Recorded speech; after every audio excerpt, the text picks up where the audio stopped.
E aí pessoal, tudo bem com vocês? Eu sou o professor Diego de Educação Física e vamos para mais uma aula de vôlei. E qual é o assunto de hoje?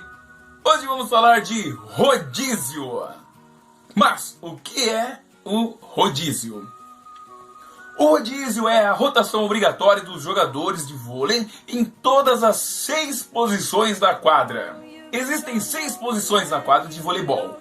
Essas posições não estão marcadas na quadra. Você não vai ver esses números marcados na quadra, mas elas são imaginárias. Todos os jogadores acabam passando pelas 3 posições de ataque, que também é chamada de rede. São posições de rede. Essas 3 posições que ficam entre a rede e a linha de 3 metros. Essa região aqui é a zona de ataque ou a zona de rede. E todos os jogadores também passarão pela zona de fundo ou zona de defesa, que é aqui da linha de 3 metros até a linha de fundo.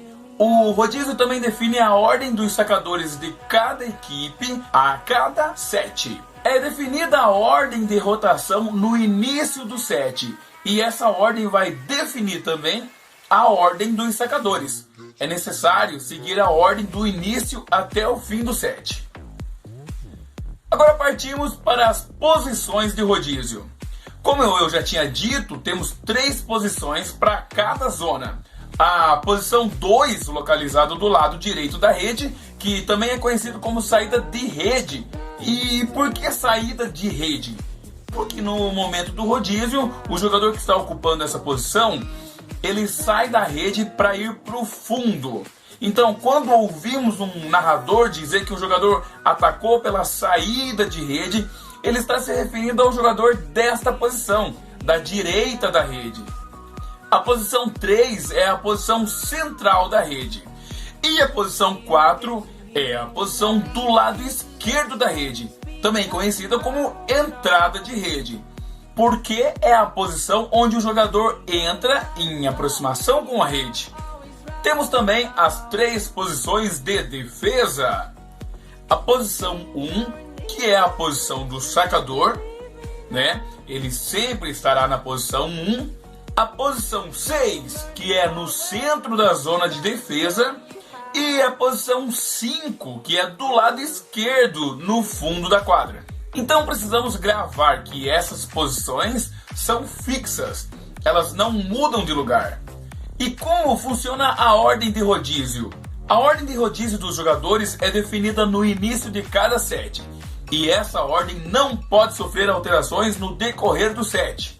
Por exemplo, se o jogador iniciar na posição 4, ele logicamente estará entre os jogadores das posições 3 e 5. Aí quando houver um rodízio, o jogador que está na posição 3 vai para 2, o da posição 4 vai para 3 e o da posição 5 vai para 4. Nessa ordem. Ou seja, não pode o jogador da posição 4, ao acontecer um rodízio, ir direto para a posição 1, por exemplo.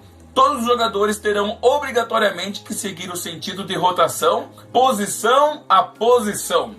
Se ocorrer uma substituição durante o set, o jogador que entrou deve ocupar a mesma vaga do jogador que saiu.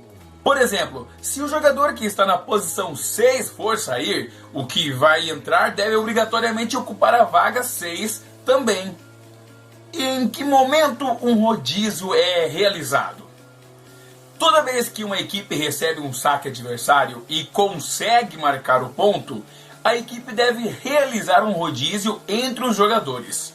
Essa equipe aqui saca, né? O rally inicia e quem marca o ponto é essa aqui. Então essa que marcou fará o rodízio.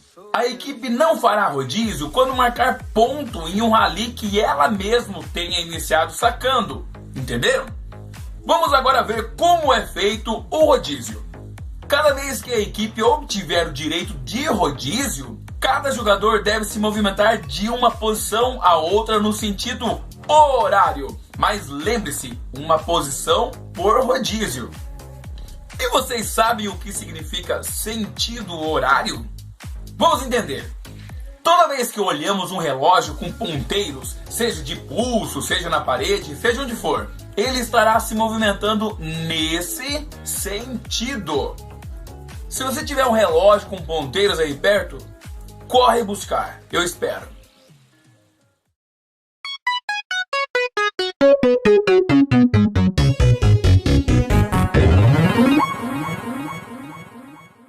PPAP.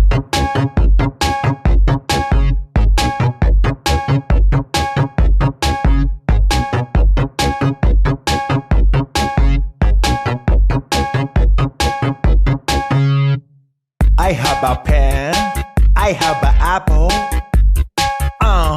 apple pen. I have a pen, I have pineapple,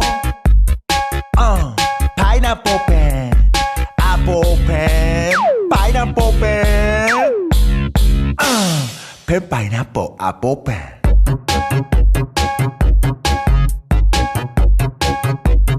Pen pineapple apple pen. Dance time. Achou o relógio? Então vamos entender como funciona. Um sentido horário corresponde ao sentido que os ponteiros se movimentam no relógio. Então vocês observando o relógio aí de vocês, conclui que o sentido horário é assim. E quando vocês ouvirem falar em sentido anti-horário, pela lógica será no sentido contrário ao qual os ponteiros se movimentam no relógio. Então, sentido anti-horário será assim.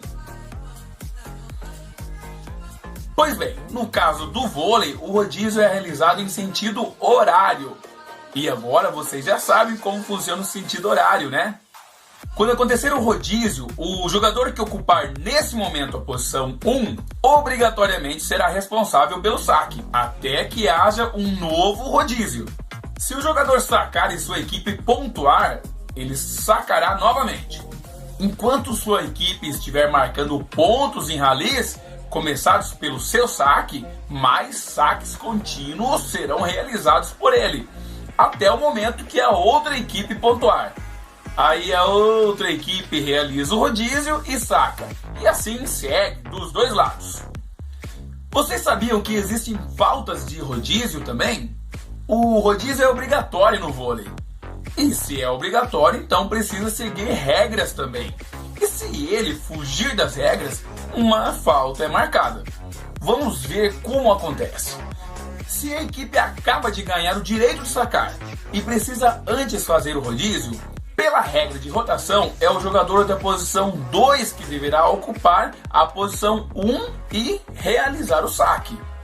Se um jogador de uma outra posição no momento do rodízio ocupar a posição 1 irregularmente, uma falta é marcada. Imediatamente é marcado um ponto para outra equipe e a equipe que cometeu o erro perde o direito do saque. Além disso, ela é obrigada a corrigir a distribuição dos jogadores. Se o árbitro demorar a perceber o erro de posicionamento e passar alguns pontos, todos esses pontos ocorridos da equipe infratora desde o começo do erro de posição serão anulados. O líbero, como falamos na última aula, não pode ocupar as posições da zona de ataque. Então ele sempre estará ocupando as posições 1, 6 ou 5. E se ele estiver na 5 e sua equipe for realizar o rodízio, ele deverá ser substituído pelo jogador ao qual ele assumiu o lugar em quadra. E assim, esse jogador que entra poderá se posicionar na entrada de rede. Lembrando que mesmo que ele ocupe a posição 1, ele não pode sacar, pois como regra geral, um líbero não realiza saques. Portanto, é interessante que a equipe mantenha a atenção em todos os momentos e faça a movimentação correta durante a partida. Deu para entender como funciona o rodízio então, né? Eu espero que sim. Então agora vamos para tarefa de quarentena. Em uma folha sulfite, desenhe uma quadra de vôlei com as marcações corretas com os nomes das linhas e posicione os jogadores com o número de cada um. Também quero que façam uma estrela no jogador de entrada de rede, um triângulo no jogador de saída de rede e um círculo no sacador. É fácil demais. Grande abraço e até a próxima aula.